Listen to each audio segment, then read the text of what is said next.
Hey guys, what's up? We're back. It's N Squared Sports. We wanted to talk about Russell Westbrook and Chris Paul and that whole trade, and also we'll mention the Team USA and people backing out from it and the NBA basketball. I made a video a couple days ago about Russell Westbrook and the trade and what happened in it and what my thoughts were. But Nick was not here for that video, so he wants to talk about and some things that he thinks about it, if he likes it or doesn't like it. So Nick, you can go ahead and talk about what you think.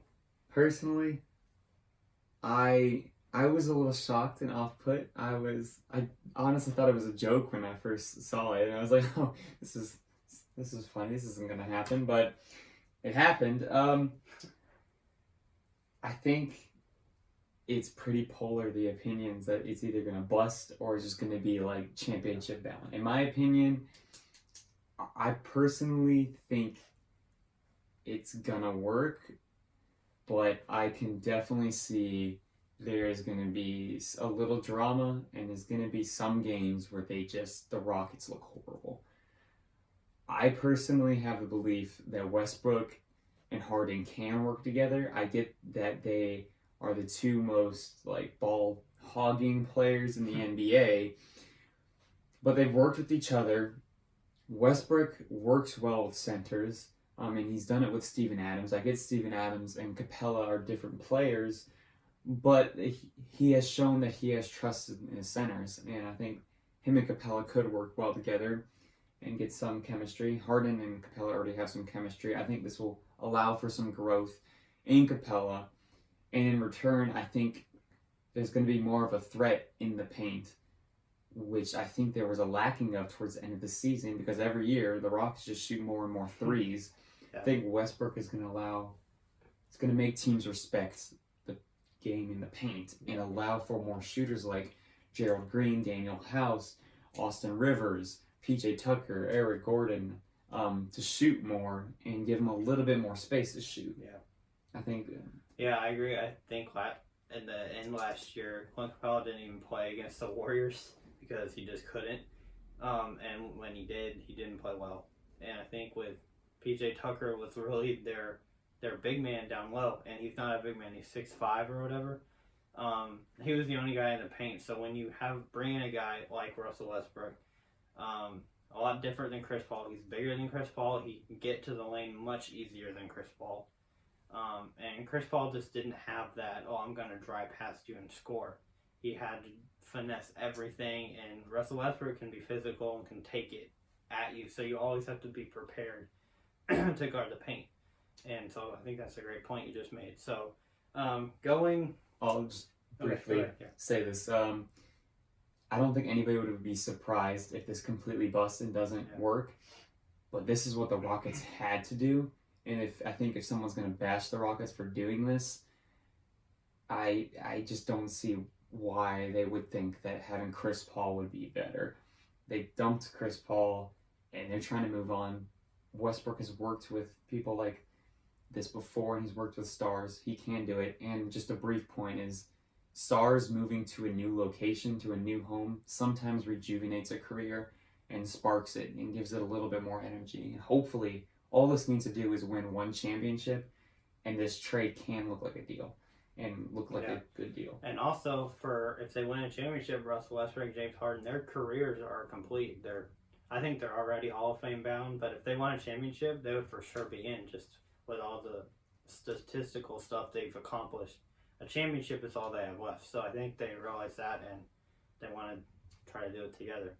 So then anything else on that you want to add? I'll just briefly do it, and then I'll go to our next point. I think the Rockets, what you're going to see, just based off their season, I think you're going to see probably 20 to 25 games, where it's either just going to be a Russell Westbrook show and a James Harden show, where they're going to blow up and do when they look like the best player in the NBA. Their standard stuff to do.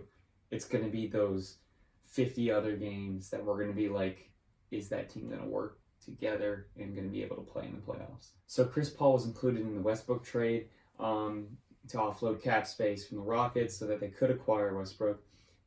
I think Chris Paul on OKC, he's not going to get traded anywhere based off of recent reports. I don't see any team really wanting him with that contract. In my opinion, it's sort of sad for a player like him, who's one of the greatest point guards of all time. His career is over, and he's just going to be stat padding is the best word, adding extra points, adding extra assists, rebounds, all that to his career, but he's not going to get a championship. Yeah. I don't think he's going to get a championship either. I think he can do a little bit more than just stat padding. I don't think he'll just be trying to get his stats up so he can look better. He can still play to a degree. I think he needs to find a team. Either he needs to find a team where he just is having fun on the team and they're not going to win at all. They're just going to, like, in a good location. Like, what if he went to, like, a Miami or something where they'd still be okay? I don't know if Miami could really handle the cap space with that, but, or just a good location that he would want to go to. Either that or you hopefully get bought out, which is so unlikely that a team would buy out his contract. I just don't think there's a way that could happen unless the team just is really generous. I don't think it's gonna happen. But maybe if that happens, he can go to the Lakers or somewhere where he can literally just be a guy who can get other people the ball, because that's all he can really do at this point. Like, physically, he's not the player he was. He can still pass the heck out of the ball. He still is a really good passer. Smart player too. And he's very smart, high IQ, and so if he can find somewhere where he has has shooters around him like he had with the Rockets, and he doesn't have another guy he's competing against, or he has a bunch of guys that he knows he can't compete with. That's really the only places he could go. So I don't think his career's over. I still think he probably has a year or two left where he could be okay if he got to the right team. OKC's not going to do that for him, unfortunately. So if he does stay with OKC for these last couple of years of his contract, then I would say nobody really will want him. He would have to take a minimum deal somewhere, and then he would be like, 37, 38. He would just be kind of irrelevant at that point. But if he does get bought out, which is unlikely, then I think he could do something. But, is that going to happen? Probably not. So our final point is going to be the Team USA. A bunch of players are saying they won't participate in FIBA. Mainly the USA players, as we know. What's your take on this? We have Anthony Davis, Bradley Beal, Harden, Eric Gordon, Westbrook, some other players saying they won't play for the Team USA. What's your take on this? Yeah, some other guys, Tobias Harris, CJ McCollum, and today Zion Williamson just said he's not going to participate either. So basically almost everybody, not everybody, but a lot of people have withdrawn and are not going to do it. And a big reason is for their team. They're trying to be the best teammates they can be and really practice for their team and gain chemistry. That's a big reason. One reason I want to bring up, though, if y'all remember, Paul George suffered a terrible, gruesome injury. He broke his leg in a practice with Team USA. It was just a horrible moment for fans watching that scrimmage. I think that kind of is still in people's heads, and they know, hey, I don't want to end up risking a season by playing with this team for this event. I don't want to risk that. I would rather just practice and get better, get stronger, get better at shooting or whatever they need to work on than play in a scrimmage where they could get hurt. And I know James Harden is one of the biggest names who withdrew. He was the guy who was closest he was being defended by Paul George when it happened, so he knows exactly what happened. And I think a lot of other players who were there, they were so hurt when that happened, and I don't think they want to play. A big reason could be because of that Paul George injury. So I think injury is definitely a risk, but I think when you get down to it, I think these players value an NBA championship more than they value a team championship.